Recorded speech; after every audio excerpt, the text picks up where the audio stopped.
The vast emptiness of space held many secrets, but none more dangerous than what the Vorthak Empire was about to discover. Their massive patrol ship, the Dominator, cut through the darkness of Sector 7 like a metal beast hunting for prey.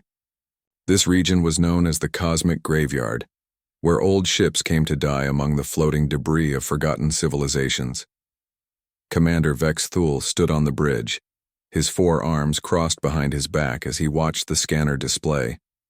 The Vorthak were proud creatures, standing nearly 8 feet tall with scaled skin that changed color based on their mood. Right now, Vex Thule's scales showed a dull green of boredom. Another routine patrol in dead space looking for salvage and checking on the Empire's borders. That's when Ensign Krikstal called out from the sensor station. "Commander, we have something unusual ahead. It's a ship, but not one of ours." Vex Thule's scales shifted to orange curiosity as he moved to examine the readings. On the main screen appeared a battered vessel, roughly half the size of their patrol ship. Its design was completely foreign, with smooth curves instead of the sharp angles favored by Vorthak engineering. The hull was pocked with countless tiny craters from centuries of space debris impacts. "What pathetic species built that thing?" Vex Thule muttered, his translator converting his clicks and hisses into standard galactic speech. "It looks like it was made by children playing with metal scraps." The ship bore strange markings along its side. Through their translation computers, they could make out the words Terra's Hope painted in faded letters. Below that, even fainter text read, "United Earth Colonial Fleet." "Earth?" Vex Thule's scales flickered with amusement. "Isn't that the primitive world we sterilized decades ago? The one with those bipedal creatures who couldn't even achieve proper space travel?" His crew shared his laughter. The Vorthak Empire had a long history of conquering worlds, and Earth had been one of their easier victories. The humans there had barely managed to build a few space stations before the Empire's cleansing fleets arrived. It had taken less than a week to reduce their cities to ash. "Sir, the vessel appears to be drifting," reported the scanner operator. "No life signs detected, but there are some unusual energy readings from inside." Vex Thule made a decision that would haunt the Empire for generations to come. "Bring it aboard. The Imperial Museum is always looking for curiosities from extinct species. This might be worth something to the collectors." The Dominator's massive cargo bay easily accommodated the human ship. Vorthak engineers in environmental suits swarmed over the vessel, cutting through its hull with plasma torches. The metal was surprisingly strong for such primitive construction, requiring more effort than expected to breach. Inside, they made a discovery that would change everything. The ship's interior was divided into enormous chambers, each filled with rows of cylindrical pods, thousands of them, stretching from floor to ceiling in perfect military formation. Through the transparent lids, the aliens could see the preserved forms of humans floating in some kind of fluid. "By the void," breathed Chief Engineer Morcool as he examined one of the pods. "These creatures tried to freeze themselves. Look at this primitive technology. They're using chemical coolants and basic life support systems." The Vorthak found it hilarious. Their own suspended animation technology involved quantum field manipulation and cellular time dilation. These humans had essentially put themselves into elaborate freezers like ancient peoples preserving food for winter. Captain Kim Dae-ho slept peacefully in Pod 247 Alpha, unaware that his face was being photographed by amused alien scientists. His service record, stored in the pod's memory banks, showed 20 years of military service in the Colonial Defense Regiment. To the Vorthak, he was just another specimen from a failed species. Dr. Klexavia, the Empire's leading expert on primitive biology, arrived at the scene with barely contained excitement. Her scales shimmered with the purple of scientific curiosity as she studied the human pods. The creatures inside were perfectly preserved, their simple biology unchanged by centuries of freezing. "Fascinating," she hissed, making notes on her datapad. "These organisms actually managed to survive long-term cryogenic storage using such crude methods. Their resilience is quite remarkable for such an inferior species." The decision was made to transport the entire collection to Research Station Omega-3, the Empire's most advanced xenobiology facility. The pods were loaded onto transport ships, with all the care given to museum pieces. The Vorthak saw them as a goldmine of research opportunities, never suspecting they were moving weapons. As the transport convoy departed for the research station, none of the aliens noticed the subtle changes in some of the pod readings.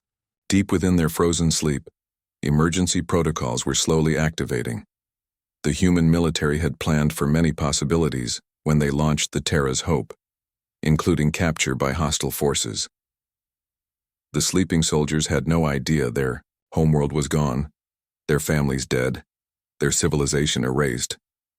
But soon they would wake up, and the Vorthak Empire would learn why humanity had survived long enough to reach the stars in the first place. The Empire had made many enemies over the centuries, but they had never faced an opponent with nothing left to lose. The sterile lights of Research Station Omega-3 hummed quietly as Dr. Klexvia prepared for another day of experiments.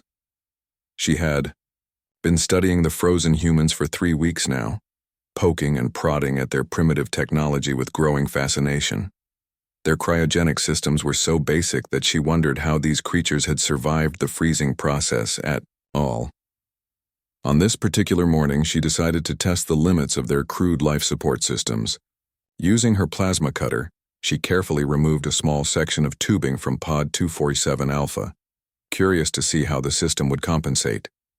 What she didn't know was that this seemingly innocent action would trigger protocols buried deep within the human ship's computer systems. Lieutenant Park Min-ji felt the first stirrings of consciousness like a distant echo. Her body was cold, so cold that every muscle ached, but her mind began to clear as warming fluid circulated through her pod. Years of military training had prepared her for many situations, including waking up in hostile territory. The first rule was simple: assess your situation before taking any action. Through the transparent lid of her pod, Min-ji could see strange creatures moving around outside. They were tall and reptilian, with scales that seemed to change color as they moved. Their forearms gestured excitedly as they pointed at her pod, making sounds that her universal translator couldn't interpret. She forced herself to remain perfectly still, letting them think she was still unconscious while she studied everything she could see.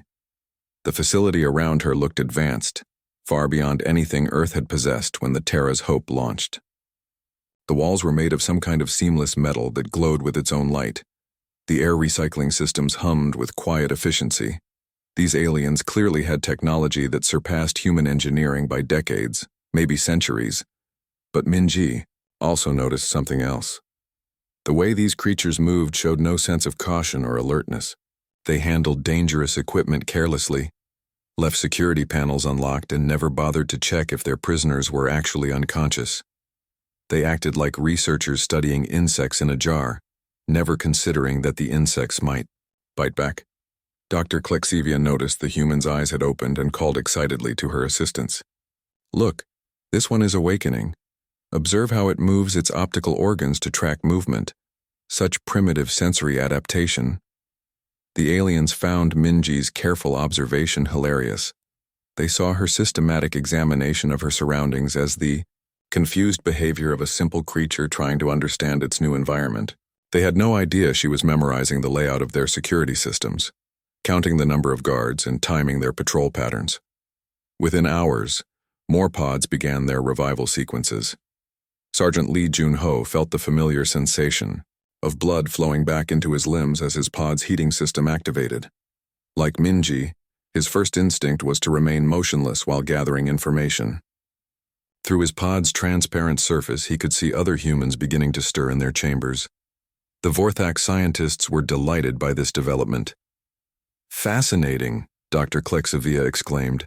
"The revival process seems to be spreading from pod to pod. Perhaps their primitive systems are linked somehow." What the aliens didn't realize was that the human military had designed their cryogenic network to wake up soldiers in a specific order. Officers and senior enlisted personnel were programmed to revive first, establishing command structure before the regular troops awakened. It was a failsafe designed to prevent chaos during emergency situations. Corporal Choi Yuna opened her eyes in Pod 198 Beta, her body responding to the gradual warming process. She had been a communications specialist before the long sleep, trained to establish contact with scattered units under battlefield conditions. As consciousness returned, she began testing her muscle control, flexing her fingers in patterns that looked random to the watching aliens.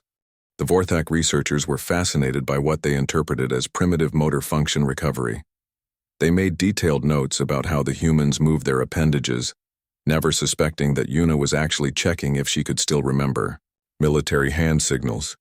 Captain Kim Daeho's pod was among the last of the command group to activate. His years of leadership experience told him immediately that his people were in serious trouble. Through his pod's display, he could see Vorthak scientists treating his soldiers like laboratory animals. The transparent chambers had become viewing, windows for alien entertainment, but Kim also saw something the aliens had missed completely. His people were awake, alert, and already working. Minji was using micro-movements to test the strength of her pod's locking mechanism. Junho was counting the footsteps of passing guards to establish their patrol timing. Yuna was mapping the facility's layout through reflections in the polished surfaces around her chamber. Within minutes of full consciousness, Kim began the process that would doom the Vorthak Empire. Using hand signals developed for silent communication during stealth operations, he established contact with his scattered team. The aliens saw these movements as random muscle spasms from the revival process. The signal was simple: 3 fingers, closed fist, 2 fingers. In military code, it meant assess, prepare, wait for orders. His soldiers responded with almost invisible acknowledgments. A slight nod from Minji, a finger tap from Junho, a blink pattern from Yuna. Dr. Klexivia and her team were so busy documenting the humans' primitive behavior that they never noticed they were witnessing the awakening of Earth's most elite soldiers. The Vorthak had spent centuries conquering species through superior technology and overwhelming force. They had never faced an enemy that specialized in turning disadvantages into weapons. As more pods continued their revival sequences throughout the facility, the aliens celebrated their good fortune. They would have months of research ahead, studying these fascinating specimens from a dead world. They had no idea that their laboratory had just become a military staging ground, and their prisoners were already planning their escape. The research facility buzzed with activity as more human pods completed their revival cycles. Dr. Klexivia moved between the awakened subjects with excitement, her scales shifting to bright yellow as she documented what she believed were primitive responses to captivity. She had no idea she was watching the methodical preparation of Earth's finest soldiers. Private Song Hyunwoo had been an electronics specialist before the long sleep, trained to repair and modify equipment under battlefield conditions. When the Vorthak medical team wheeled a diagnostic scanner close to his pod for daily readings, Hyunwoo saw an opportunity that would change everything. The aliens had grown careless with their security, assuming the weak humans posed no threat. They left equipment unguarded and panels unlocked, treating their captives like harmless laboratory animals. This arrogance would prove to be their fatal mistake. Using techniques learned from years of field engineering, Hyunwoo began working on the scanner during the facility's night cycle. His movements were so small and precise that the monitoring cameras registered nothing unusual. To any observer, he appeared to be sleeping restlessly, occasionally shifting position in his pod. In reality, he was carefully removing components from the scanner's outer casing. Each piece he extracted taught him something new about Vorthak technology. Their circuits used quantum processing methods that were centuries ahead of human engineering, but the basic principles remained the same. Electricity flowed, processors calculated, and memory stored data just like Earth technology, only much more efficiently. The breakthrough came when Hyunwoo discovered that Vorthak devices used a universal interface protocol. Every piece of equipment in the facility could communicate with every other piece, creating a massive network that the aliens used for convenience. They never imagined that this same network could be turned against them. Specialist Nam Hyejin had been a communications expert, trained in establishing contact behind enemy lines. Her pod was positioned near a maintenance access panel that the Vorthak cleaning crews used to service the facility's air recycling systems. The aliens saw the panel as purely functional, never considering it could become a communication highway. During her second week of consciousness, Hyojin managed to loosen a small section of her pod's base plate. The gap was barely wider than her finger, but it was enough to access the maintenance conduit behind the wall. The facility's builders had never imagined that prisoners might use their own infrastructure against them. Working only during shift changes when the corridors were empty, Hyojin began tapping coded messages into the conduit walls. The metal structure carried sound perfectly, and she soon discovered other humans responding from different parts of the facility. Pod by pod, she established contact with awakening soldiers throughout the research station. The network grew stronger each day. Lieutenant Park Min-ji used her tactical training to map guard rotations by listening to footsteps and counting patrol intervals. Sergeant Lee Junho analyzed the facility's daily routine, noting when scientists were present and when the security was lightest. Corporal Choi Yuna studied the alien language, picking up key phrases from overheard conversations. Captain Kim Dae-ho coordinated this growing intelligence network with the skill of a veteran commander. Through subtle hand signals and coded taps, he received reports from his scattered team and began forming a complete picture of their situation. What he learned would have broken the spirit of most people, but it only made the humans more dangerous. The worst news came through fragments of conversation between Vorthak scientists. Earth was gone, destroyed by orbital bombardment decades after the Terra's Hope had launched. Their families, their cities, their entire civilization had been wiped out while they slept in the cold darkness of space. The Vortex spoke about it casually, like discussing yesterday's weather. The human homeworld provided excellent target practice for our new fleet, one scientist mentioned while reviewing data. Though the creatures put up more resistance than expected before the final bombardment. Instead of despair, this revelation filled the awakened soldiers with something far more dangerous: purpose. They were no longer fighting to return home or protect their loved ones. They were fighting for something much simpler and more terrible. They were fighting for revenge, and they had absolutely nothing left to lose. Kim began developing what would become known as the Terra Protocol. Every awakened human received the same message through their hidden communication network: adapt, survive, and make the enemy pay. The plan was elegantly simple. They would use the aliens' own technology and arrogance against them, turning the research facility into a weapon. The humans' greatest advantage was something the Vorthak couldn't understand or replicate: the ability to adapt under extreme pressure. While the aliens relied on their technological superiority, humans had survived on Earth by learning to use any available resource as a tool or weapon. A medical scanner became an electronics lesson. A maintenance conduit became a communication system. A research facility became a military staging ground. Dr. Klexvia continued her studies, completely unaware that her subjects were studying her right back. She documented their primitive behavior while they memorized her schedule, mapped her laboratory, and planned her downfall. The Vorthak had conquered half the galaxy through superior firepower, but they had never faced an enemy that could turn prison bars into weapons and captivity into preparation. As more pods activated throughout the facility, the human network grew stronger and more organized. They were no longer scattered survivors from a dead world.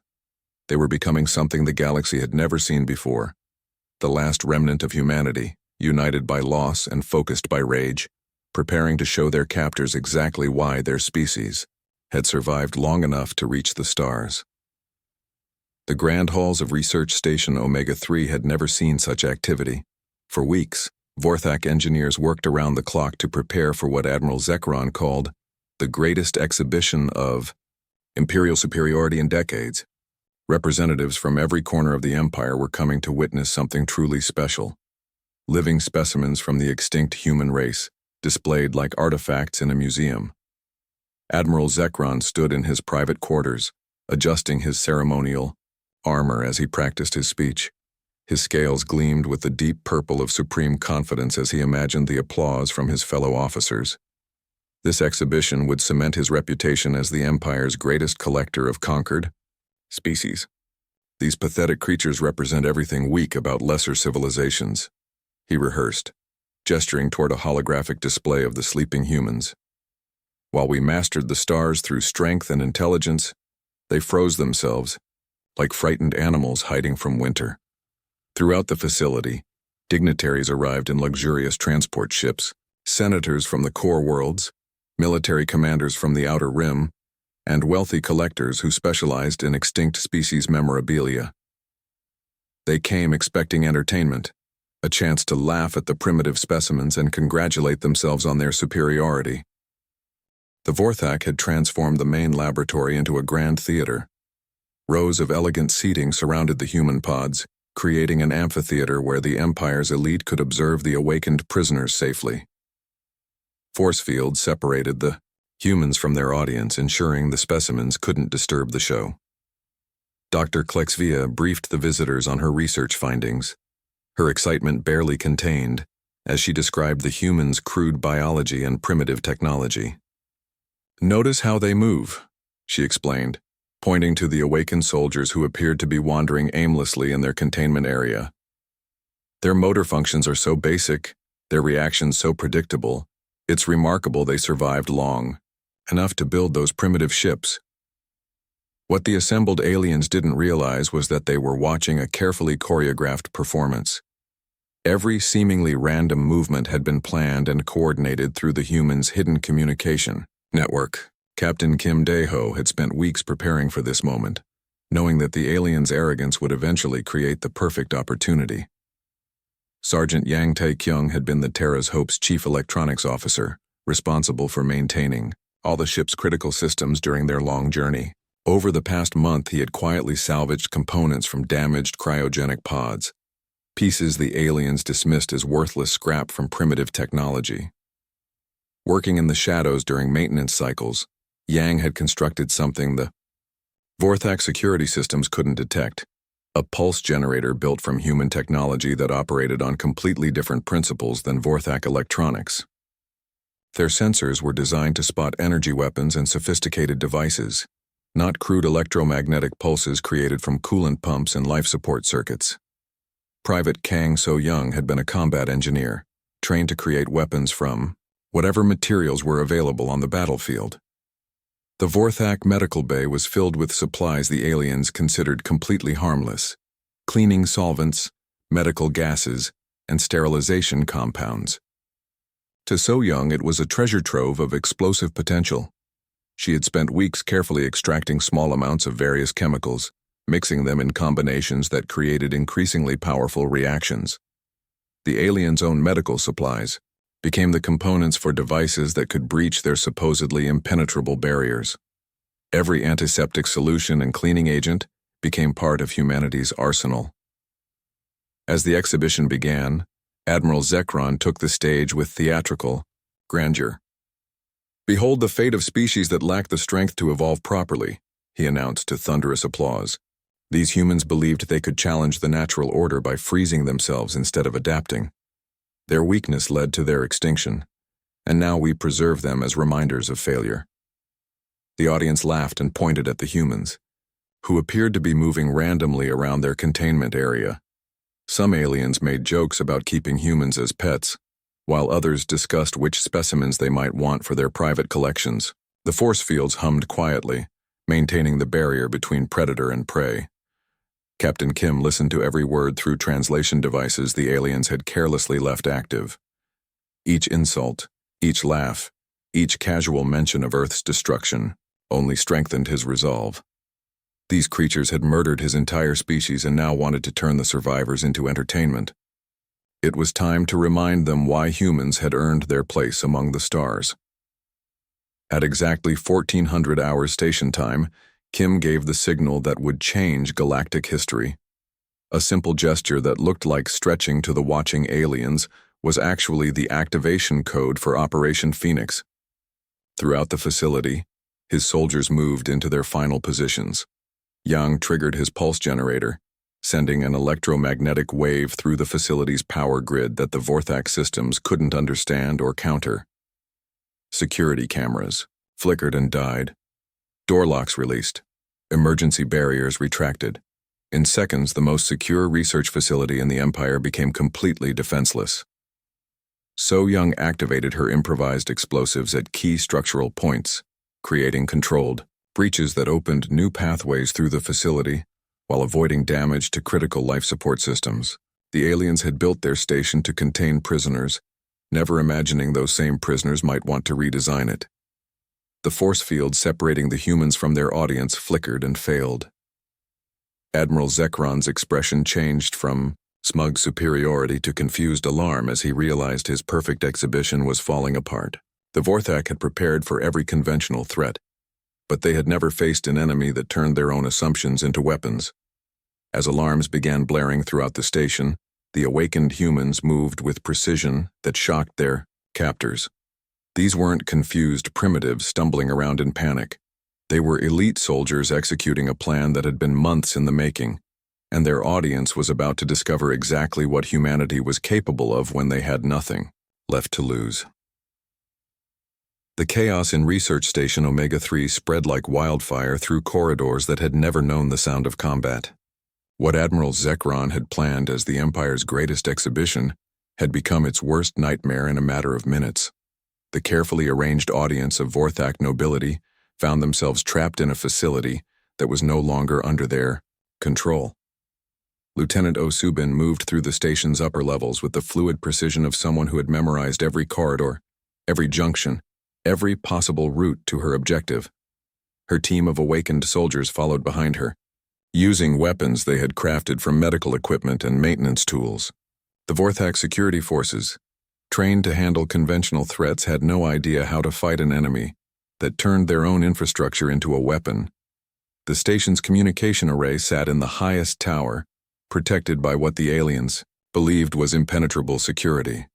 Multiple layers of force fields, automated defense systems, and elite guards made it theoretically impossible to reach. But the Vorthak had made one critical error in their planning. They had designed their defenses to keep people out, not to keep them in once they were already inside the facility. Subin's team used the maintenance conduits that specialist Nam Hyejin had mapped during weeks of patient observation.